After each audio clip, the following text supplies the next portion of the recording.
ഞാൻ വാടക കൊടുക്കുന്ന സ്ഥലത്ത് ഇന്നോട് പണിയെടുക്കാൻ എന്നോട് പറയണേ എനിക്ക് ഞാൻ ഇലക്ഷൻ കഴിഞ്ഞിട്ട് കാണിച്ചു തരാം. ഞാൻ എന്താ ചെയ്യേണ്ടത്?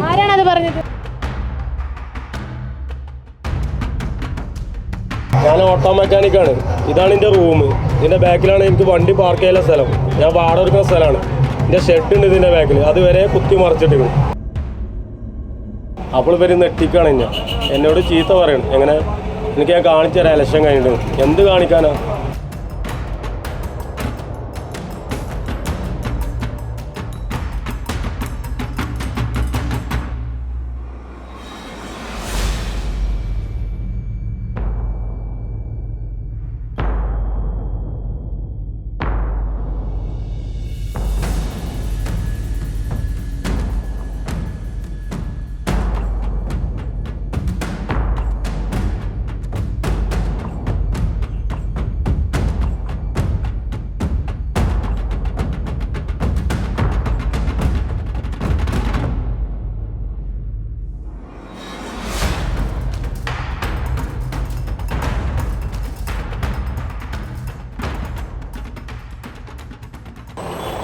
തെരഞ്ഞെടുപ്പ് ചർച്ചാ വിഷയമായിരിക്കുന്ന നിലമ്പൂർ മണ്ണിലാണ് നമ്മളിപ്പോൾ ഉള്ളത്.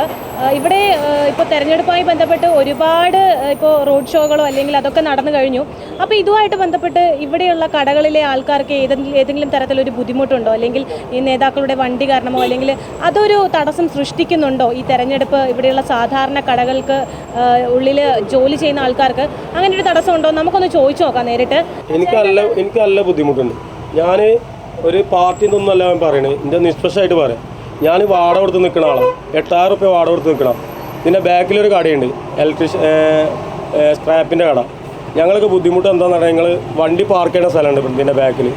അപ്പോൾ ഓരോ എന്നോട് പറയുന്നത് എന്താ, ഈ ഇലക്ഷൻ കഴിഞ്ഞാൽ കാണിച്ചതെന്ന് പറയുന്നത്. ഞാൻ വാടക കൊടുത്ത് നിൽക്കുന്ന സ്ഥാപനം അത്. ഇവർ പറയുന്ന കാര്യം ഇതാണ്. ഞാനെന്താ ചെയ്യേണ്ടത്? ഞാൻ ഇവിടെ നിന്ന് പോവുക.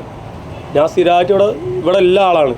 ഞാനിതിന് പല വട്ടം ഇവിടെ എല്ലാവരോടും പറഞ്ഞു, ഒന്ന് വണ്ടി ഒന്ന് സൈഡാക്കി പാർക്ക് ചെയ്യാം. ഈ തെരഞ്ഞെടുപ്പുമായി ബന്ധപ്പെട്ട് ഇവിടെ വരുന്ന വണ്ടികളൊക്കെ കാരണം ചേട്ടന് മര്യാദയ്ക്ക് ഇപ്പൊ വാടക കൊടുത്ത് നിൽക്കുന്ന സ്ഥലത്ത് വണ്ടികൾ മര്യാദയ്ക്ക് പണിയെടുക്കാൻ പറ്റുന്നില്ല. അതാണ് എൻ്റെ അവസ്ഥ. അപ്പം എന്താ പറയുക, എനിക്ക് വണ്ടി എനിക്ക് റൂമിലാണ് വാടക എന്നൊക്കെ പറയണത് വരുന്നോള്. ഞാൻ എന്താ ചെയ്യേണ്ടത്?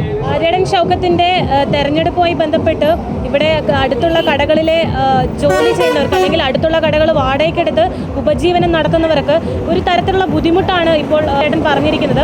അപ്പോൾ അതുമായി ബന്ധപ്പെട്ട് വണ്ടികൾ പാർക്ക് ചെയ്തത് കാരണം അദ്ദേഹത്തിൻ്റെ മെക്കാനിക് ഷോപ്പ് നല്ല രീതിയിൽ മുന്നോട്ട് കൊണ്ടുപോകാൻ പറ്റുന്നില്ല, വാഹനങ്ങൾ പണി ചെയ്യാൻ പറ്റുന്നില്ല എന്നുള്ളൊരു കംപ്ലൈൻ്റാണ് അദ്ദേഹം പറഞ്ഞിരിക്കുന്നത്. അപ്പോൾ എത്രത്തോളം ഉണ്ട് ഒരു സാധാരണക്കാരൻ്റെ വേദന എന്നുള്ളത് കൂടി നമ്മൾ നോക്കണം. ഒരുപാട് ഫ്രണ്ടിൽ പറഞ്ഞാണ് ഒരാളെ നിർത്തിയാണോ സൈഡാക്കാൻ. അപ്പോൾ ഇവർ നെട്ടിക്കാണ് എന്നോട് ചീത്ത പറയണം. എങ്ങനെ എനിക്ക് ഞാൻ കാണിച്ചു തരാം ഇലക്ഷൻ കഴിഞ്ഞിട്ട്. എന്ത് കാണിക്കാനാ? എനിക്ക് ജീവിച്ചു പോകണ്ടേ? ഇലക്ഷൻ ഇവിടെ കഴിയും, എനിക്ക് ജീവിച്ചു പോകണ്ടേ? അത് ഞാൻ ചോദിക്കണം. സർക്കാരുമായി ബന്ധപ്പെട്ട് മുനിസിപ്പാലിറ്റി അങ്ങനെയുള്ള സ്ഥലങ്ങളിൽ ഇത് പറഞ്ഞിരുന്നു?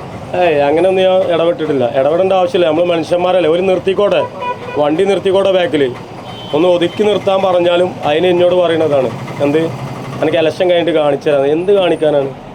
എനിക്ക് ജീവിക്കേണ്ട ഇവിടെ.